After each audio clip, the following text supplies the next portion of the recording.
O apóstolo Paulo fala a respeito da transcendência de Deus dizendo: aquele que tem ele só, a imortalidade, e habita na luz inacessível a quem nenhum dos homens viu nem pode ver, a qual seja honra e poder sempre eterno. Amém. 1 Timóteo, capítulo 6, versículo 16. Paulo usa a expressão luz inacessível para descrever um ser totalmente transcendental, que está infinitamente acima de nós, que por nossa iniciativa jamais poderíamos conhecê-lo, pois Deus habita em uma glória eterna, que é impossível ser sondada, que é impenetrável, que é inexplicável, ou seja, que é impossível ser investigada ou compreendida pela mente humana. Isso quer dizer que só podemos conhecer a Deus porque Ele decidiu se revelar. Mesmo com as nossas percepções limitadas, podemos ter um conhecimento parcial da natureza absoluta do ser divino, pois Deus é cognoscível, ou seja, Ele se permite conhecer através da criação e nas Sagradas Escrituras, onde podemos encontrar a revelação especial e final de Deus, que é Jesus Cristo, a imagem visível do Deus invisível. Quando nos dedicamos a estudar e a entender os atributos de Deus, somos tomados por um sentimento de temor profundo, pois começamos a compreender e a conhecer a grandiosidade, a majestade, o poderio e o domínio do nosso Deus. E isso nos leva a adorar e a orar de forma correta, de acordo com o que as Escrituras determinam, pois a doutrina bíblica tem que ser a essência da vida cristã. E nos faz ter plena certeza e convicção de que Deus nos ama e que a sua palavra não falha, pois Ele tem todo o poder nos céus e na terra, e é Ele quem escreve e controla a história humana. Infelizmente, não é isso que tem sido ensinado no cenário evangélico atual. O que temos visto é uma inversão de valores, como se o barro valesse mais do que o oleiro.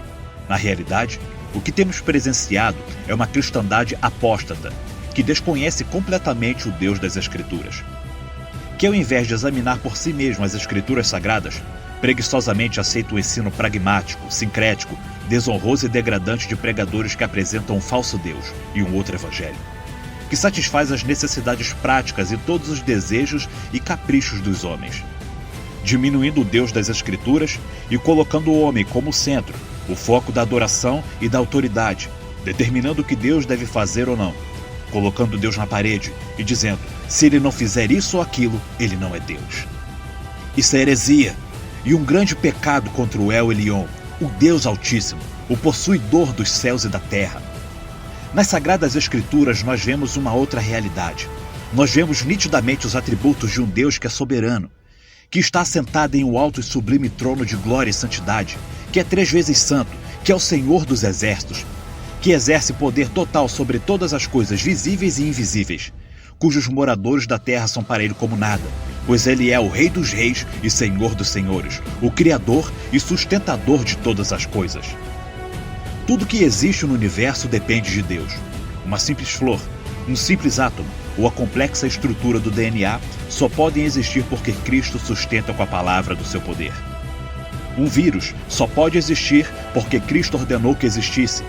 Até Satanás e os anjos, eu e você, só podemos existir porque Deus dá vida, respiração e nos sustenta para os seus propósitos, que muitas das vezes não entendemos com a nossa mente limitada.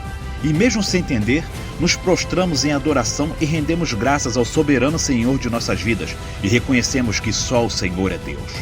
Isso significa que Deus é o ser supremo e o poder supremo de todo o universo. E ninguém pode impedir o seu agir ou dizer a Ele: o que você está fazendo? Pois Ele é justo e perfeito em todos os seus caminhos, inclusive nos caminhos que nós não compreendemos. Existe uma distância infinita que separa o Deus Todo-Poderoso do ser humano, que é uma mera criatura, que não tem poder nenhum ou força para acrescentar nenhuma hora a mais à sua vida. Pois como está escrito em Deuteronômio 32:39, veja agora, que eu sou o único, eu mesmo. Não há Deus além de mim. Faço morrer e faço viver, feri e curarei, e ninguém é capaz de livrar-se da minha mão. Analisando essas passagens bíblicas, fica bem claro quem é que determina e manda em todas as coisas.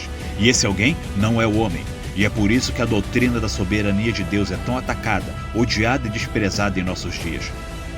Pois como o apóstolo Paulo diz em 1 Timóteo 4, versículos 1 e 2, mas o Espírito expressamente diz que nos últimos tempos apostatarão alguns da fé, dando ouvidos a espíritos enganadores e a doutrinas de demônios, pela hipocrisia de homens que falam mentiras, tendo cauterizado sua própria consciência.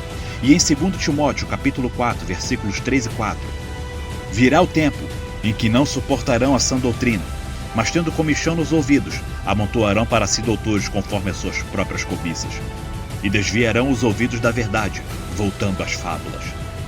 Quando falamos que Deus controla os astros dos céus, as ondas do mar e a altitude das montanhas, está tudo bem.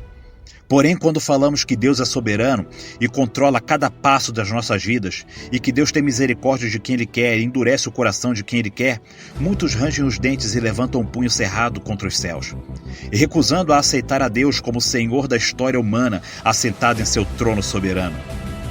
Alguns insensatos até dizem que podem tirar a caneta das mãos de Deus e escrever sua própria história. Isso é um total desconhecimento dos rudimentos básicos da fé cristã e de quem Deus é e o que Deus faz. A soberania de Deus pertence à classe dos atributos incomunicáveis. Isso quer dizer que é um atributo exclusivo de Deus, como a eternidade, a onipotência, a onipresença, a onisciência, a imutabilidade.